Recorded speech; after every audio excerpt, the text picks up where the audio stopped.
everyone. Welcome back to our Dragon Con Theater and Performing Arts Lovers unofficial first panel since Dragon Con 2023. Hope you've all recovered. Today we're going to be doing a panel about Scream Scene, Intro to Horror Theater. I'll be moderating this one, but our wonderful panelists do include our Gary Mitchel of group fame. So we're going to start with him and have him and all the other panelists introduce themselves. If I can get this thing to work. Greetings, everyone. As our lovely Sarah introduced, I am Gary Mitchel. I am the head nut of our wonderful group. I am also the co-director of the American Sci-Fi Classics track at DragonCon. And in relation to this episode, I am also the co-host and producer of a horror podcast called A Podcast of Amontillado. I am still very proud of that name. And everyone here is also welcome to be a guest sometime to talk about all things scary. And I'm looking forward to talking about scary things on stage. All right. And Chris. Hey. Hi, I'm Chris Holcom. I am the artistic director of the Carrollwood Cultural Center. I am also the founder and co-host of the Dead City Drive-In podcast. I've been an actor, director, writer, special effects designer, working in live theater for over 30 years, and doing scary plays on stage is my bag. All right, and Byrne. Hi, I'm Byrne Harrison. I have been living and writing reviews about theater in New York for the last 20 some odd years. I have a theater website called stagebuzz.com, and horror theater and sci-fi theater are two of my absolute favorites.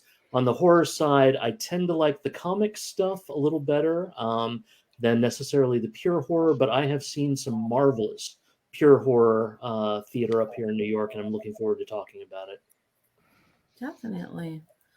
How about you, Greg? Hi, I'm Greg Bell. I run a theater group in Baltimore, Maryland called Bloody Mayhem Theatrical. We specialize in weird shit. We do lots of different on stage. Like we have some film stuff we're working on right now. We've also got a lot of shadow casting stuff we do. We're actually getting ready to do two different productions of Rocky Horror, one with Patricia Quinn, one without. And then in the spring, actually, we're going to be doing another shadow cast of our Phantom of the Paradise shadow cast. Ooh, nice. So that's coming up soon. So I'm going to say Winslow. Yes. And I'm always happy to be here. Always happy to talk horror theater because it is really my very favorite thing after stumbling into theater. Stumbling into horror theater was really where it was at for me. So, yeah. And Jen.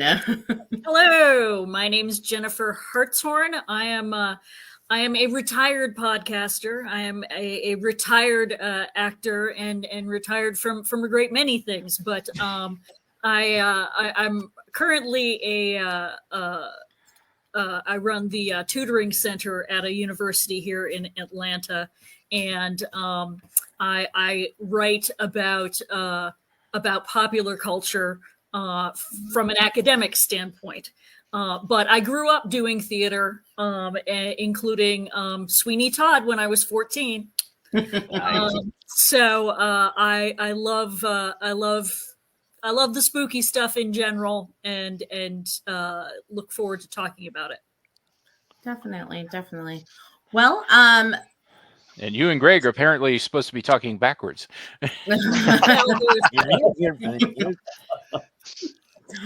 That gun you like is coming back into style, by the way. I heard that. That's what I heard. Really? Yeah. Interesting.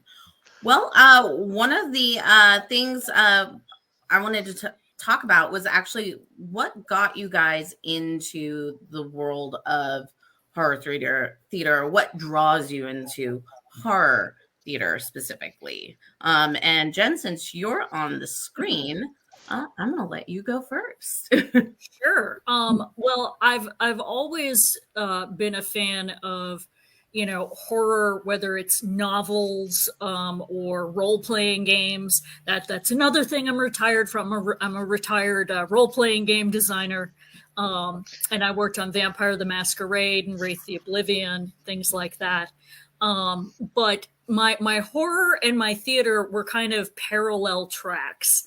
With the exception of, as I said, doing Sweeney Todd, and if I can just tell a quick anecdote about that, I grew up in a very small town in New Hampshire, and when they announced that they were doing Sweeney Todd, I was super excited and was all set to be in the chorus of that. And the director, who happened to be my big brother, called me and said, "Could you come down to auditions?" And I'm like, "I thought you were just auditioning leads tonight." And he said, "Yeah. It turns out most of the women in our organization are boycotting it because they think it's sacrilegious and obscene. So I'm without anyone for Joanna." And I was I'm 14. And he said, "Yes, but you have the notes." And I'm like, okay. So I played Joanna at the tender age of 14. I can see of obscene. Sacrilegious is like, I'm still trying to figure that out. A little priest. That's Yes. true. Okay. Yeah. Okay. All right. So how about you, Gary? Horror theater. What's your... Anybody who's been around me talking about theater, I've told this story before and I will tell it again. My first introduction, I think, to real theater was I was watching Christmas Eve back in the day, and my mom had let me stay up, so I was by myself, alone with the TV. Always a dangerous combination, to watch David Copperfield make something vanish, if I remember correctly. And it got to a commercial, and being a bored 12-year-old, I was like, I flipped the channels, and I come across these people doing a play, and I'm like, and I see him just straight up slit this guy's throat, and I'm like, okay, I'm in. I didn't know what it was, but I was hooked, and I spent the rest of the night flipping back and forth between, okay, the thing is still there. Oh, somebody else is dead. Oh, the thing is still there. Oh, this bison. Oh, now we have cannibalism. Rock on. And it was the 1982 touring filming of Sweeney Todd with Angela Lansbury and George Hearn, and I love that piece to death. And so not only did it feed me as a horror fan, because I was already a horror fan. I've been a horror fan since I was like 4. But this was like, oh, wait, you can do this with horror? And so I credit that to getting me into theater. And so like horror theater, that was my gateway. Cool. Oh boy, my turn. Actually, I guess my introduction to, well, let's just say fear in the theater, and I guess you could call it horror. I was 3 years old, and my mom's younger sister, who's the closest in age to me, she was a junior or senior in high school, and they were doing a production of The Wizard of Oz. So as a 3-year-old, went to go see The Wizard of Oz in a theater that I later worked in quite extensively when I started to get into theater. And flying monkeys scared the shit out of me. There was something about those flying monkeys. And I remember spending most of my time on the floor between my mother's legs, hiding behind the seat, and every so often reaching up and then kind of, peering over to see what would happen. So that was a formative experience in the theater. Later on, when I was in junior high school, they used to bus us over to a large kind of metropolitan performing arts center, which I later on wound up getting a job at too. And there's, I guess, a trend here somewhere. And they used to have touring companies that would come through and do performances for school children. And this one touring company that I saw like 3 years in a row did a Poe cycle. So they did a whole bunch of Poe pieces. And on occasion, they'd kind of intersperse it with some Hawthorne and some other things that were in there too. I even think they like threw the monkey's paw in there at one point, but that really kind of had a formative effect on me. And then later on, when I really got bitten by the theatrical bug, and I began to realize, there's thousands of years of history here, especially when it comes to scary shit in the theater. I was kind of forever hooked, and it became one of my goals to just mess with an audience. Yep. Well, how about you, Greg? I can guess, but we'll let you. I mean, Rocky Horror is where I kind of figured out how to perform. Like that was when I was a very young boy. I was afraid of everybody. I was terrified. I didn't speak, and then I stumbled into Rocky at 13, and that was like, oh wow, weird people can be weird, and I'm weird, so that makes me happy. But actual horror theater, like legitimate horror theater, actually happened. I went to a lot of plays. I didn't actually start doing theater, participating in theater, until I was in my like late teens, early 20s. Aside from shadow casting at Rocky Horror, and I was a musician. I played bass, I played guitar. I was in 100 bands. I was always doing that, and I dug like a good horror like movie. I dug good like Alice Cooper's great on stage, all that stuff. But my cousin Bobby, actually, who is J. Robert Spencer is his stage name. Cousin Bobby was living in Baltimore after he got out of Shenandoah, before he went to New York, and then he toured with Cats and did Jersey Boys, and he was the original Dana next to Normal. But when he was here, he was doing a bunch of theater stuff local, and we live in Baltimore. So there's all sorts of Poe shit all the time, like so much Poe.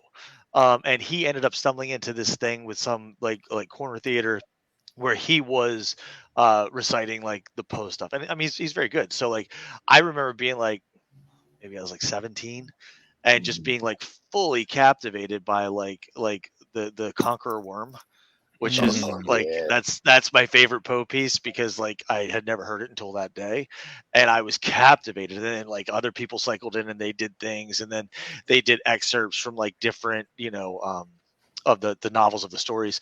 And that was when I was like, oh wow, like, because up until then I kept going to see like theater was like Bye Bye Birdie and like Oklahoma and like that stuff, and I was like, I hate this. But then I was like, that captivated the hell out of me, and I was like, so then I started like needling through, and I found like Sweeney Todd, of course, Phantom of the Opera I was already familiar with, all of those types of things. But I became like obsessed with finding like weird dark stuff to like see and view, and it was all because I went to support my cousin one day when he was chilling in Baltimore for like 18 months. Oh wow. Yeah. Well, how about you, Byrne? What draws you to horror? Well, I'll start off by saying I was born the year that Night of the Living Dead came out. And oh wow. with that, and then growing up in the 80s, which was, I think, the golden age of slasher films, and all of the horror that I read, starting with King. He was my gateway drug, and then I read anything I could get my hands on, basically. So when I started getting into theater, again, Oklahoma, all of those kind of shows were what I was seeing, until Little Shop, until Sweeney. And then it was like, oh, this is kind of cool.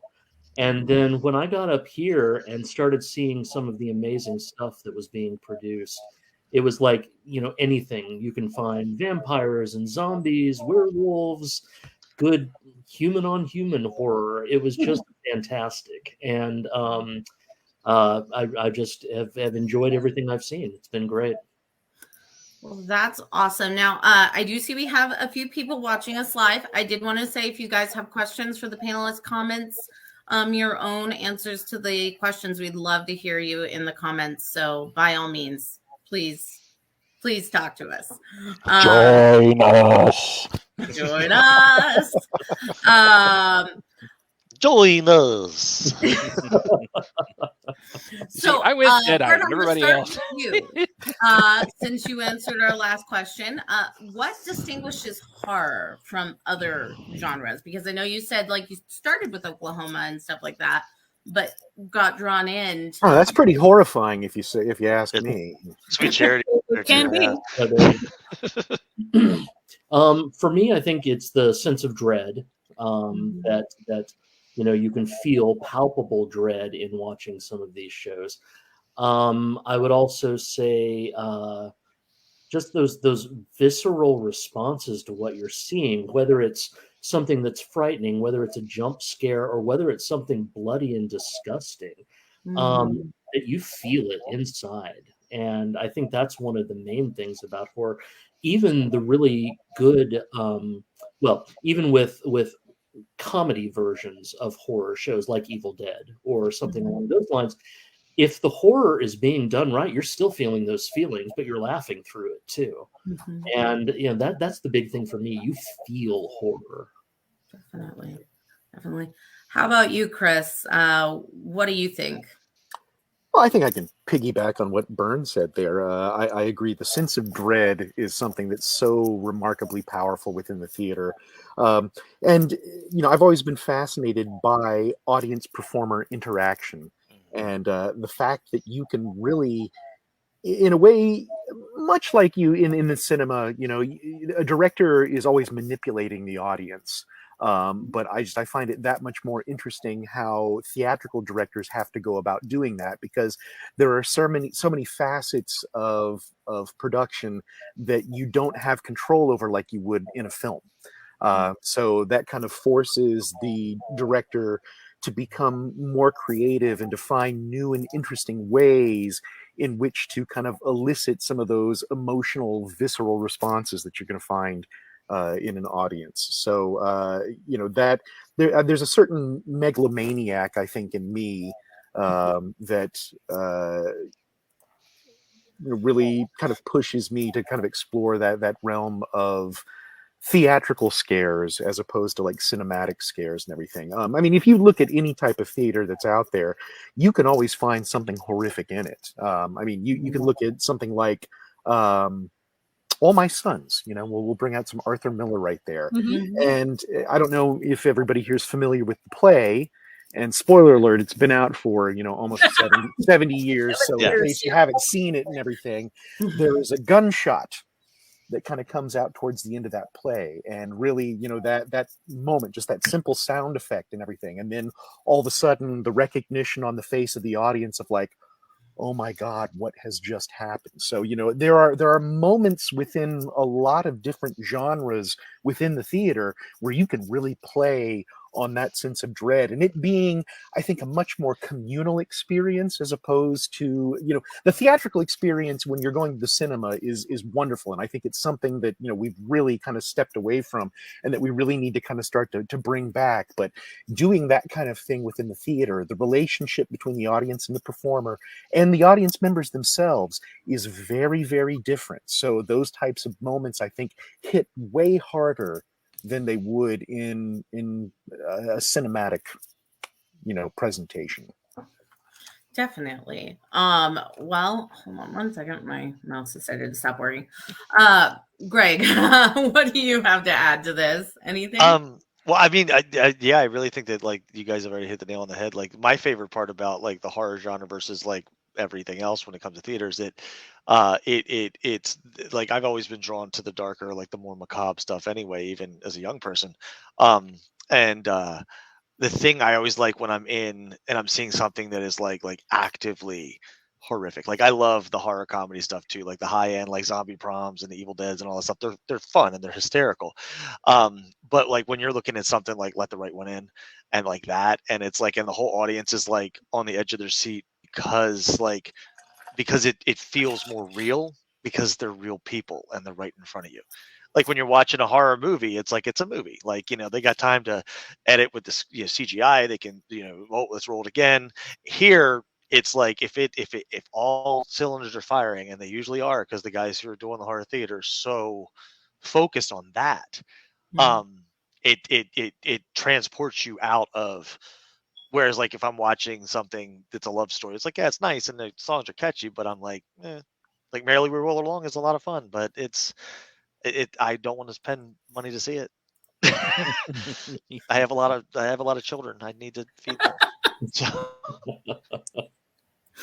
But yeah, that's my biggest thing. Is it like it brings it's a very communal feeling. It's a very when it's done really well, and you're just like, and you go out and you can just there's so many things to talk about, and it's like you hear the whole audience just like the gasp is one. It's like it's great. Definitely. Well, how about you, Jen? Yeah, I'm in agreement with everybody on all that. I think that coming from I spent a lot of years doing live role playing games, vampire games, fantasy games, all kinds of different genres, and I think that horror in that kind of performance setting is great because it's a way of, you're always going for immersion. You're always going for helping people to forget the fact that they're in a game or that they're in a theater. And fear has a way of short-circuiting that very, very well, and making you forget that you're just watching a bunch of people dressed up in costumes on stage. I think that the way that horror can bypass a lot of people's inhibitions about reacting, about having emotions in public, I think that is a unique thing that horror theater can do. Definitely. Well, Gary, what do you think? Yeah, I agree pretty much with what everybody said. And with horror theater, what distinguishes it from other plays, other genres of theater acting is just that, a comedy is different than an adventure story, which is different than a romance. I mean, it's what's your intent, because we were talking, it was mentioned like Evil Dead. Its point is to both funny and scary, to elicit that laugh and then get the oh my God, I'm covered in blood. Little Shop of Horrors is another one that does that mix very well. So it really just comes down to intent. I mean, you could have a very dramatic, very nice story of Edgar Allan Poe's life and it not be a horror story. It's all in how you tell it. So that is pretty much, for me, the big difference between horror as the genre and every other genre of theater is, what is your intent? And if your intent is to scare the pants off somebody, go in with that mindset and do it. And like Jen was saying, it's LARPing, it's haunted houses for the immersion. You can do horror, pretty much anything you can do in a play. Horror, you can paint on that canvas. Definitely. And it's one of my favorites. I just, and I think Greg was nailing it too with the fear is a really good way, or it was Jen maybe said, fear is a good way to short circuit that separation, because that's one of the other things, one of the reasons I love theater over other forms of entertainment, especially television and movies, is you get that intimacy. You connect with these people because you're in that same space with them, which is why I love a horror in a little intimate theater, as opposed to like a giant production. I mean, you can still make it work, but if you've got an audience of like 50 people, you can reach into their guts. Literally. Yeah. It might get a little messy, but you can. So on that vein, obviously you guys have all got a lot of experience on horror and horror productions. So which one is your favorite horror production or performance? And Gary, again, you're on my screen, so you're gonna go first. That is such a tough call, because it's like I could talk about different plays I've seen, but there's no way anybody else can go experience that. That's one of the highs and lows of theater for me, is the fact that it is that ephemeral. It's that you had to be there. But it's also why I love pro shots and believe in recording film theater, because there are performances I think that deserve to be. I would give teeth, maybe not mine, but I would give teeth to be able to see that production of Rocky Horror that had Craig Ferguson and Tony Head and Anthony Head. Yeah. I would give up, like I said, body parts to be able to see that. And I don't know if there's any recording of that anywhere.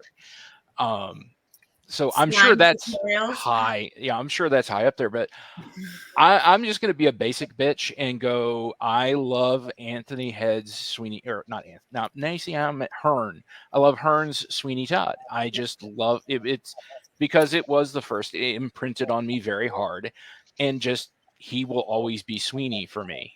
And I love. I saw him in that production. I saw the one where they did the revival.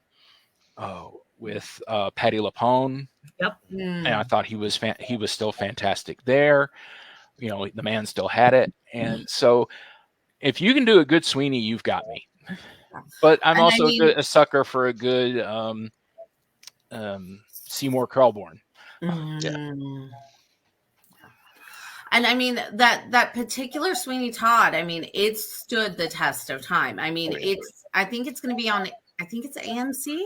Mm-hmm. Is going to be showing it here. Like, I think it's next week. It's going to be on TV. I mean, yes. it stands the test of time. Now, how about you, Byrne? What is your favorite one? I know you've seen a lot, so yeah, I'm going to cheat if I can and mention 3. Okay. First, on the commercial side, Evil Dead the Musical, absolute favorite of mine. I revisit that cast album all the time. And I loved it, just the idea of sitting in a splatter zone in a theater and getting covered with blood at the end of the night. It was awesome. On the off-Broadway side, there was a production company in New York called Nosedive that did a series called The Blood Brothers Present that was a throwback to traditional Grand Guignol theater. It was bloody and violent and absolutely wonderful. They would do performances around Halloween and then throughout the year. And it was some of the best horror I've ever seen, with some of the best visual effects, considering it was an off-Broadway theater company with not a lot of money. They had a props and war person, Stephanie Cox Williams, who is just phenomenal. And it was amazing. And then the one that has like a little secret place in my heart that I love was called Prom Night of the Living Dead. Ooh. And it was an immersive theater piece where you were going to an early 60s prom night. Mm-hmm. And throughout the course of the evening, there's a zombie apocalypse. And kids keep getting killed, disappearing. Zombies come in, get beaten to death by the kids and teachers, and throughout the whole thing, you're getting the audience that is made up of the people who are supposed to be kids at prom, keep getting pushed into a smaller and smaller space as the main characters are trying to fight off zombies, and it ends with it does not end well for anyone, including. And it was marvelous, and I wish there would be another production. That was one that I think should be done everywhere around Halloween. And this is actually a kick in the pants for me to reach out to that theater company again and see if there are any plans to have more productions of that. Definitely. That sounds awesome. Yeah. it really does. It really was. And again, just the visceral feeling of watching as these things are happening around you that, are happening like within feet of you. And then at the end of the show, just watching this wall of zombies, many of whom were, the actors that you've been interacting with the entire time, the characters you've been interacting with, coming right at you for that last moment. That's cool. It was wonderful. That's very cool. Definitely. Well, how about you, Jen? What's your favorite one? And you can have more than one. Okay. What I'm gonna go with is and this was probably 20 years ago. But it was the New American Shakespeare Tavern, the Shakespeare Tavern here in Atlanta. And they did a Halloween midnight performance of Dr. Faustus. Ooh. And it was really, and it was a 2-person production, and it was done in the round, and something that I am sure would never fly now. They had about 150 candles in there. The entire thing was done by candlelight. Wow. Oh. And it was just electric. It was one of the best performances of anything I've ever seen. And it's not even that it's scary per se. It wasn't like there's like jump scares, but it was intense. You know, it's talking about, you know, someone selling their soul to the devil. Yeah. And it was just an amazing production. Definitely. Well, Greg, you got to pick at least you got to narrow down the list. Okay, I will. My very favorite horror show is Lizzie the Musical. I talk about Lizzie a lot because I directed it a couple of years ago, and it was like very rewarding for me that way. But Lizzie as a show hits like everything I like. It's so rock and roll. It's like straight ahead rock and roll, and like the voices are just amazing. And like I've seen a couple of different productions, not just my own. And every time I see it, I'm captivated by what they're doing because it's like it's so crazy. Sometimes you've got high end like gore, sometimes you don't have any. So it's just like, but it's always there, and the horror is not just in the murder, the horror is in the house, and it's like it's crazy. It's by far and away one of my favorite. I can't stress enough. Everybody should see this show if they can see this show. They're actually getting ready to stream it. The Hartford, Connecticut Productions getting ready to stream. Actually, I think starting Sunday for a week. It's like $15 to stream it at home. So if you can, check it out because they are awesome as well. I keep following them on Instagram. Obviously, the other one would be Rocky Horror, of course, because it's the only reason I'm here. That's how I got here, everybody. Sorry. But Tony Head's Frankenfurter is I mean, there's no way I could have ever seen Tim's because I was not born. But I did get to see aspects of Tony's Frankenfurter, and we actually hit. I went to a BuffyCon years and years ago, and they had to fill some time, so they got Tony to sing. Oh. And I got to sing "Sweet Transvestite" with Tony Head. I hate you. And it was like, and it was in a time where everybody's phones were flipped, so like nobody videoed it. But I have tons of pictures, of course, where like I was Brad and he was Frank, and he gave me the words like I wouldn't know them. And I was like, no, I'm cool. And he was like, no, you should hold those because like you think you're cool, but you're not cool. And I was like, I literally played Brad like 3 days ago. Like you haven't played Frank in 20 years, man. I'm don't worry. Yeah, set him straight, man. But it was like, you know, that was great. I know that Rocky's like high camp and it's not so much horror.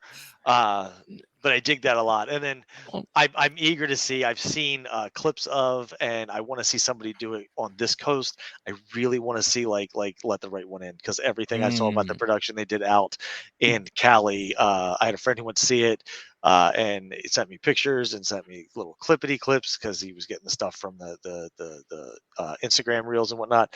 And everything I saw made me, it gave me goosebumps watching it on my phone. So I can't even imagine what it would be like sitting in a theater with that stark stage and the amazing. I mean, because it's such an awesome story anyway. So I'm eager to see that, but nobody on the East Coast has done that yet. And I, again, have too many children to fly to the West Coast. All right. And Chris, how about you? This is a tough one. This is a real tough one. I've been making a lot of horror theater for a very long time. So, I've seen some great productions, but probably my fondest memories are of shows that I worked on. My theater company, who I'm kind of semi-retired from, we are starting our 25th season this year. Actually, first preview for Nick Deer's Frankenstein is tonight, which is the second Frankenstein play that we've done in our 25-year history. We've done 2 productions of Stephen Dietz's Dracula. We've done 2 productions of Clive Barker's History of the Devil. So mentioning that one, then I would probably have to say, one of my fondest memories of kind of really getting a chance to do some crazy horror theater was about 25 years ago when this new theater company had just started. It was a bunch of my classmates from college and everything. So I said, well, let's go check out and see what they're doing. And they had a notice in the program that said, we're going to be doing Clive Barker's History of the Devil. Well, I'm a huge Clive Barker fan, and I did have a copy of Incarnations, which is Clive Barker's collection of the plays, or some of the plays, that he wrote when he was with the Dog Company in London. So it's like I knew the show, and I went right up to the artistic director and said, I'm going to be in this show. So fast forward, about 11 months later, and I was in the show, Clive Barker's History of the Devil. And then I had the great fortune of 10 years later, for our 10-year anniversary of the theater company, of reprising the same role that I played 10 years earlier in Clive Barker's History of the Devil. And just the level of camaraderie that I had in that show, really, laying into my theatrical training and using the words to really elicit, because these were not overly bloody productions. The things that we were talking about within the show were quite horrifying. So really kind of working with the actor's voice and trying to kind of find ways to just chill the blood of the audience members is a very fond memory. Beyond that, a couple of years after that, I wound up directing a production of Night of the Living Dead on stage, which was one of, I'll say it's probably one of my proudest achievements. I made some modifications to an existing script that I thought was pretty substandard, and filled it chock full of Easter eggs for anybody that's a George Romero fan. One of my buddies from high school had actually gone up to Tom Savini's makeup school in Pennsylvania and knew Tom fairly well. And so I asked him, I said, would you be interested in working on this project with me? And he's like, you had me at Romero. So, we had a huge budget for makeup. We were doing, full prosthetics and everything. I mean, we went balls to the wall on this production. We were using some of the same canned music that Romero used for the original 68 film. And one of the really cool parts about that is that we got a phone call. We were performing out of the smallest theater at the largest performing arts center in the southeastern United States. And somebody called into the box office that day saying, hey, there's this person that wants to come see the show and says that they were like in the movie or something. And I was like, what the hell? Is this some jackass, And then they said, yeah, no, something about Marilyn something. I was like, Marilyn Eastman? He played Helen Cooper in the original production, and Marilyn Eastman had retired to Tampa. So she was actually living in town. And sure enough, she came and saw the production and sat afterwards. We all got pictures with her. She signed autographs. She was just, wonderful and beautiful and gracious.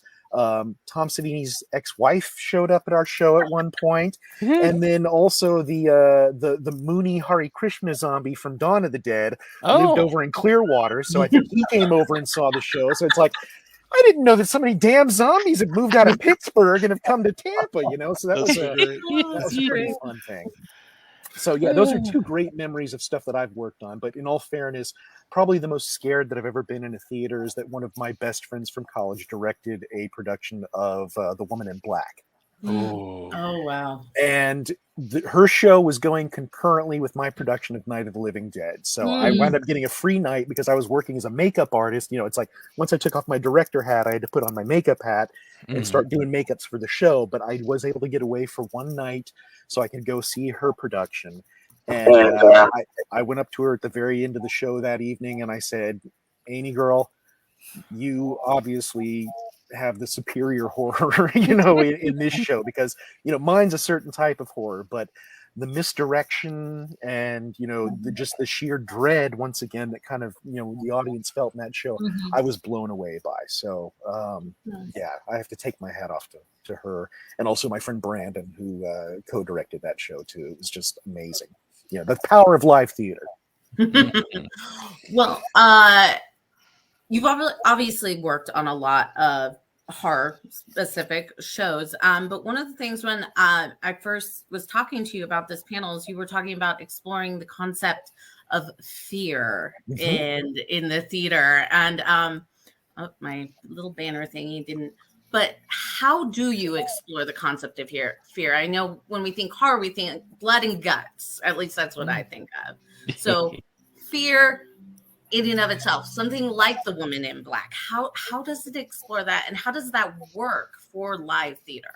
Well, it becomes kind of a semantic argument, I think, because there are two things that you can do within the theater itself. Okay, in a cinema, film or something, you can explore the concept of terror, which is one thing, or you can explore the concept of horror, which is a completely different thing.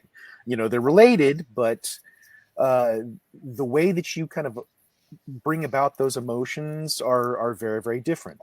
You guys have all seen Ed Wood, right? Mhm. And Martin Landau as Bela Lugosi has a very interesting speech that he makes where he says the blood is horror. And when trying to explain that concept, between terror and horror to other people are kind of confused because they conflate them and they think that they're one and the same. And I said, terror is when you look out into the street and see a 3-year-old and a garbage truck bearing down right on them. Mm-hmm. Horror is what happens after the garbage truck passes and the kid doesn't get out of the way. Definitely. So, if you really kind of break it down into those types of terms, there are lots of plays out there that really kind of play with those things. So yeah, bringing up The Woman in Black and everything, that is a show that is about what is it that you've seen or what is it that you think you've seen. And really kind of defying those expectations. And then, like magic tricks, the art of misdirection. You kind of draw the audience in one path, whether it be physically you have them looking at one thing while you're popping something up over here and then turn, okay, that's the terror right there. Or it could be emotionally. You draw them in one direction and then all of a sudden you hit them with a piece of information that they were not privy to before. And then once that lands, you can start to kind of build on this idea of terror. I like to play with the idea more that, horror is something that you have to physically show an audience what it is. And I think, once again, we go back to what Martin Landau said, the blood is horror. When you show that blood, that is one warning sign, big, bright red flag, literally, that every human being on the face of the earth can understand. Definitely. Blood is that one thing that binds us all together, and it's the one thing when we see it spilled that we can all empathize with. And so if you're doing something that relies upon those types of visceral, gory shocks, which part of the reason is why Grand Guignol, was so popular in, the late 1800s and all the way up until, right after World War II. People having the opportunity to go and see something that they would normally not see.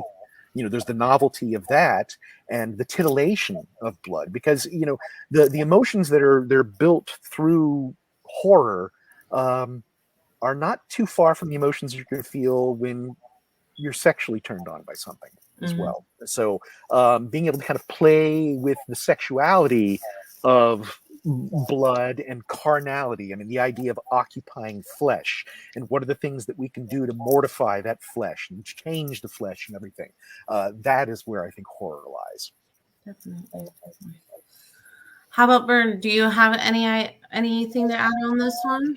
In a lot of respects, it goes back to the idea of catharsis, that you're feeling these intense experiences in a way to kind of get that out. That's what I think of when I think of horror. There's a lot of that, those intense, incredible experiences. And again, same thing with the Grand Guignol, as mentioned before, that those experiences really force people. Some people would faint, some people would get sexually turned on. It forces those feelings out and to the forefront, and I think that's unique in a lot of theater. You don't see that in a lot of the stuff that's out there. So I think that's very unique to the horror theater. How about you, Gary? Do you have anything to add on this one?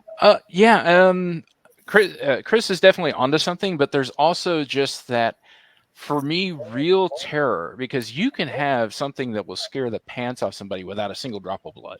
If you do it with the anticipation. And that, for me, in a horror story, is one of the really good ways. But you can do that with even outside of horror. If you have to kind of point your audience in a direction. and this is going to happen, and they know, oh, this is going to happen. And the longer you draw that out, the more you build that tension, the more you build that fear.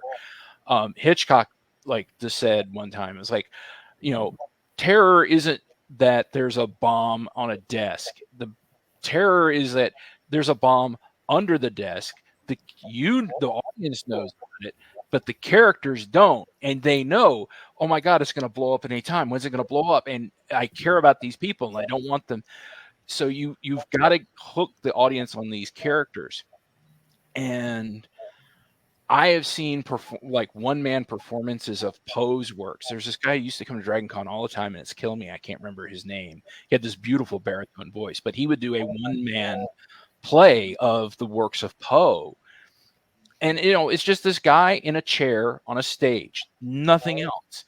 And he has the entire audience just in the palm of his hand, just eking out that terror as, he's doing like the telltale heart, and you're seeing this guy wind up, and where it's going. So you shouldn't be afraid, but you're there. That connection is there. And for me, that's where horror theater, where it can really play, is because, for me, the most infamous is the difference between the play Little Shop of Horrors and the movie Little Shop of Horrors.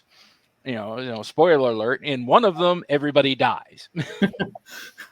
And there was a big brouhaha over that change. And one of the things that was said that always struck with me is, in a movie, you get these close-ups, you get this closer bond to the characters, and it hurts more when they die.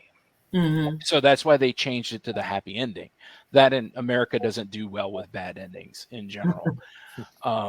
But in a play, you can really milk that and get that, and then, oh my God, they all died.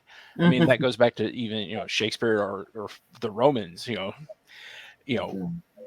So I kind of rambled off of my point there, but yeah, for me, that's it. It's that connection and that drawing it out, and then if you're able to swerve and you think, oh my God, they're going to get away. Oh no, they didn't. Then you can really get them. Definitely. How about you, Jen? What do you think? Yeah, I think, and part of this, I guess, is just coming from community theater a lot, professional theaters that had no budget, and live role-playing games. I'm used to sort of looking at that kind of thing, and again, when you're talking about live role-playing games, you're trying to really make people feel the feels. Definitely. And it is so hard to do gore and not have it look dumb and not have it look goofy. There's a reason why, Little Shop as a musical is a comedy, and Evil Dead, and why when if you blow it, if you're trying to go for scary and you blow it, that's just the absolute worst. Mm-hmm. So I'm used to doing more stuff that is on the psychological horror side of things. Or even, I'm kind of contradicting myself here, but in Sweeney Todd, since we brought that up a couple of times, the whole reveal in the play that they've got this idea that they're going to bake the people into pies is done as a Mrs. Lovett knows and Sweeney Todd doesn't know yet. Mm-hmm. If you get it. Exactly. If you get it. And that is a great moment because it happens inside people's heads. Sometimes having the reveal be internal rather than external and showing it, I think, can be much more powerful. Definitely. Well, how about you, Greg? What do you think? Well, honestly, I feel like the biggest thing with horror theater is the engagement. Like all Mhm. theater, all good theater has you engaged. Like it doesn't matter what the story is. If you're committed to the story, if it's something that speaks to your heart, you're committed. But horror theater has you engaged in a different way. It's Mhm. because you've got the fight or flight, maybe it's because like everybody's got the horror of living. Like everybody's got their own things that suck. Mhm. But like ultimately all around the board, I agree. I think um that it is hard to do horror theater without there being the potential for disaster when you don't have a budget. And doing something that is more psychological and something that is more, and to take what Chris was saying, the terror versus the horror side of it, um, putting you there, and then you leave and you're thinking. And like there was a local playwright here did a production that was called Thank You Dad. Mhm. Um, it is a one-man show that is Jimmy Jones Mhm. talking to the audience for like 2 hours, and it was terrifying because we know Jimmy Jones, we know what's going to happen, we get the Kool-Aid jokes, we know all that, but at the end of the day, you're watching it, and the actor was so good, you're pulled in, and Mhm. that horror has you so engaged that you're never that terror, that visceral emotion. Mhm. It's so different than everything else. Like, I mean, love and happy things and comedy, they all, they all ring true, but like horror has you, it puts you in a different gear. So Definitely. Well, one of we're just about on time. But one of the things I wanted to ask, and I know you'll be a good person to ask this, is what are some hidden gems or lesser known horror theater productions that you would like to highlight, and why should people go search them out? oh god, I have so many, because like all of the fan ones alone, like the fandom, like Mhm. musicals. I mean, Halloween the musical is awesome. If you haven't heard Halloween the musical, it's awesome. The whole score is just cello and piano. Michael Myers gets a song. It's hysterical. There's blood, there's gore, but it's really good. And actually, I believe it originated down your way, Chris, down in Florida is where it started. Um, there's 3 different Scream musicals. I hate the new one. Stranger Things is great. It's super expensive to do. God, there's so many. But then the stuff that's like, that like those are the ones that always like are the quick hits, because they speak to people. Because if you like Halloween, even if you're like, this is weird that Michael Myers is singing because he doesn't speak, it's still Halloween. So you're going to be like committed because of that. Mm. Night of the Living Dead as a play and a musical are both really compelling pieces. And if you get a chance to see them, especially if it's done well, like Night of the Living Dead is my favorite horror movie of all time. There's so much stuff I can't even like, and there's so much more stuff that's coming out. There's so many people that are like digging into that vibe. For the Love of the Glove, I've talked about this in the group a handful of times. For the Love of the Glove, the unauthorized biography of Michael Jackson as told through his glove, which is which is an alien that is sent here to take over the world with music, and they use puppets for like young Michael and young Donnie. Like the older actors are using them as puppets, like Coco at Disney World. And then My God. as they grow up, they just become like, but then there's like a puppet Corey Feldman and a puppet Macaulay Culkin and all this crazy shit. It's my buddy Jesse was in it out in L.A. I've read it, I've listened to it. It's amazing in all ways.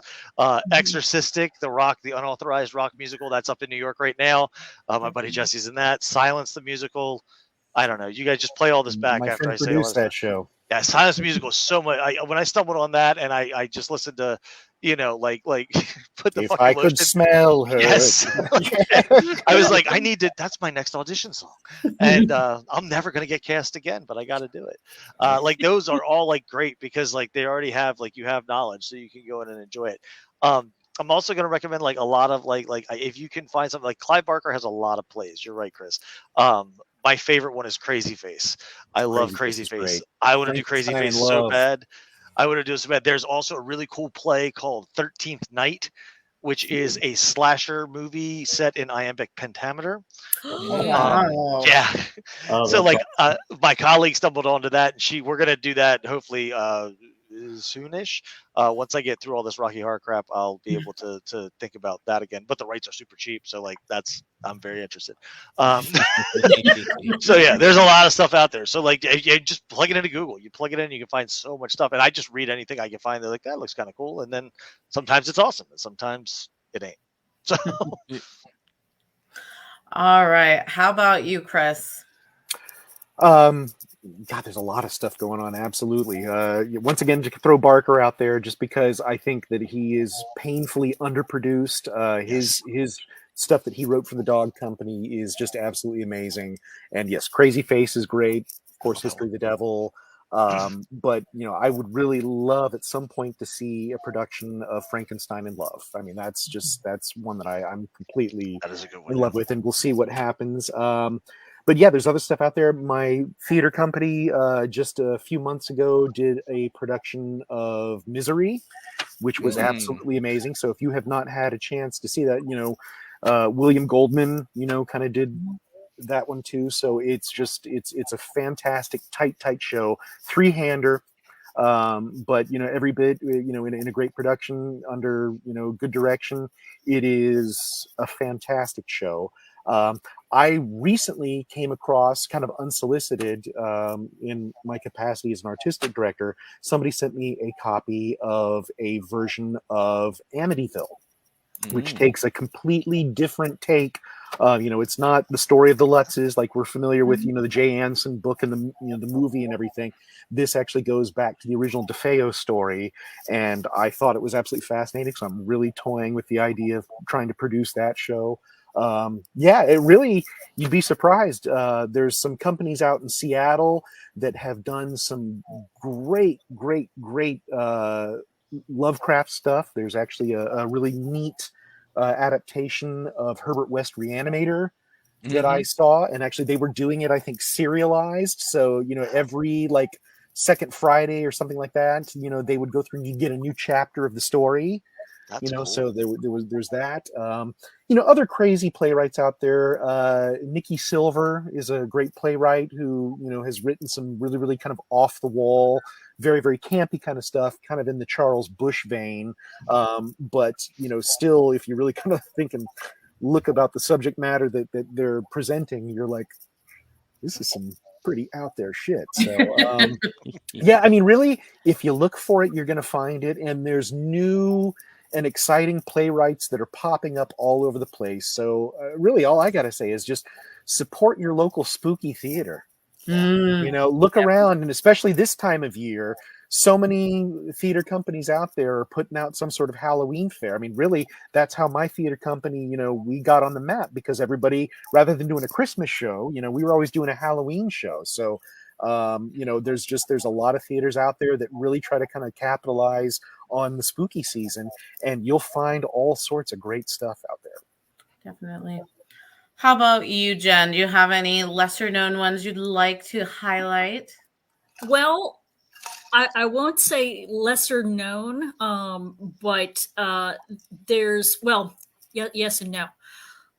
First of all, I would like to go off of what Chris was saying and say, look for the hidden gems in your own communities, because I could tell you about something great in Atlanta, and like Gary was saying, it's ephemeral. It's performed and then it's gone, and then you'll never get to see it.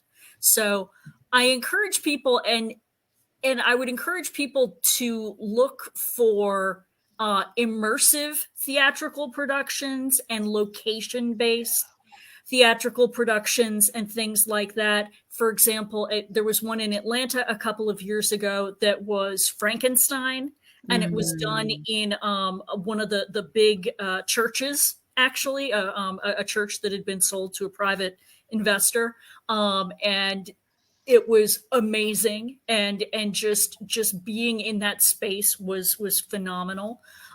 Something like, again, not necessarily lesser known, but Sleep No More at the McKendrick Hotel in New York City, which is an immersive retelling of Macbeth. And so those are things where if you seek those out, you will have a different experience than everyone else has, which I think is one of the amazing things about live theater in general. But it completely changes depending on what parts of it you see, because not everybody is going to see everything. Definitely. Yeah. Definitely. How about you, Byrne? So again, already talked about Prom Night of the Living Dead. Highly recommend that one. There are two takes on the Frankenstein story that I was really impressed by. One is called Frankenstein Upstairs. It's set in Brooklyn, and it's about, a scientist Frankenstein descendant who is basically recreating his experiments, but it's in a modern setting. And there was another piece called let me see, Frankenstein with Mary Shelley, that was written by a playwright who sadly has passed, Virginia Bartholomew. And it was a one-woman show where she was playing Shelley and Dr. Frankenstein and the monster, the creation. And it was dark and gothic and just a wonderful production. And I would love to see that brought back. It was a marvelous show. Definitely. Definitely. All right. How about you, Gary? Any shows you want to highlight? I really can't add too much to what everybody else has said. I will definitely join in on that. Go find and support your local theater. Drum. If you're in Atlanta, Dad's Garage. Go see stuff there. But find because it is, like Greg will speak to this, it's those little independent people doing what they can in what space they can get that you're going to find these little hidden gems. You're going to get people getting things like Night of the Living Dead to play because, the rights are cheaper. So that's going to be that. And then talking about Glove reminded me of all things of the Puck and Fuppet show. If there is a puppet slam near you, that we just had one in Atlanta last weekend, the Halloween Puck and Fuppet show, which I didn't unfortunately get to go to, but I hear it was. But it's always good. Puppet slams are a ball, and if you get a chance to go to a Halloween one, it's a little extra fun. And if you want the experience of watching a play, watch the 32 Bela Lugosi Dracula. It is pretty much a straight up adaptation of the Dracula stage play. So you can kind of get that feel of what it would have been like to watch that play. Definitely. Well, we are at time. So one final time, I would like the panelists to tell us where we can find you. If you're doing any shows, let us know there. And Gary, you're on my screen, so you can go first. Well, join this group right here on the Facebook. You will find me there. And if you search for wherever you watch or listen to your podcasts, look for a podcast of Amontillado. We are about to drop 2 episodes about the classic Universal monsters this next week and the week after. So if you're into the fear stuff, come join me in the catacombs, or track me down at Dragon Con watching me do all the goofy stuff on the American Sci-Fi Classics track. Definitely. Oh, and next weekend, Monsterama in Atlanta. Okay. How about you, Byrne? Where can we find you? You can find me on stagebuzz.com, have theater reviews there. And I have an LGBT theater review site called Gay Theater NYC Review that has been a little on the quiet side for several years, but I'm bringing it back with a review this weekend of Dracula, A Comedy of Terrors that just opened off Broadway. I'm so jealous. I want to see that. Like, that looks so good. I'm looking forward to it. It looks like a hoot. Yeah, definitely. How about you, Greg? Where can we find you online? You can find me. Well, Bloody Mayhem Theatrical is the group that I run. It's a long word, but Bloody Mayhem Theatrical is pretty much everywhere. We're trying to get our social media presence better, but it's run by me, and I do a lot of other stuff. So bear with me, folks. We have a big Shadowcast coming up this coming weekend with Patricia Quinn at the Baltimore Hippodrome, which is a big to-do for us. And then the week after that, we have our standing Halloween show at the AFI Silver, where we do Rocky Horror as well. Shortly after that, hopefully we'll be producing that 13th night, because we were talking about that just last week. And then in the spring, like I was saying earlier, we are doing the Phantom of the Paradise Shadowcast that we do with the AFI Silver for the 50th anniversary of Phantom of the Paradise. Definitely. Such a fun movie. It is. Mhm.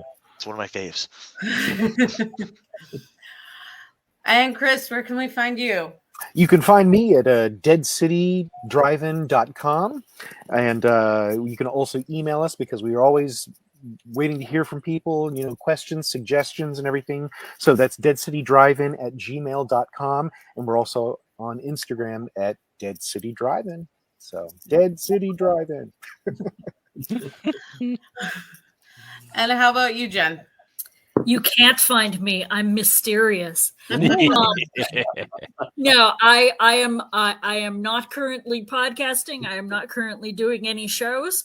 You can find me on Facebook, maybe. But that's pretty much it. I am still down Periscope trying to finish my my PhD. But I do, if there's any of you academic nerds out there, I do attend the American Popular Culture Association conference every year, and I usually do something on either the horror track or the vampire studies track. So awesome. Well, I guess that's my turn. Again, I am Sarah Rose. I'm the stage manager. You can pretty much find me on that group right up there, Dragon Con Theater and Performing Arts Lovers Unofficial. We have a lot of activities planned, a lot of upcoming panels. Our next one is going to be on November 13th. We're going to be doing a 20 years of Wicked fan panel, celebrating 20 years of Wicked, the amazing musical that has defied gravity, shall we say. So we look forward to that. That is at 8 p.m. Eastern Standard Time. In November, we're also hoping to do a tech-related panel. So if any of you watching are interested in being on a tech panel, tentatively called Techies Do It in the Dark, you should message me and love to talk to you guys. And until then, we're going to say goodbye here and enjoy the rest of your night. Thank you. Bye.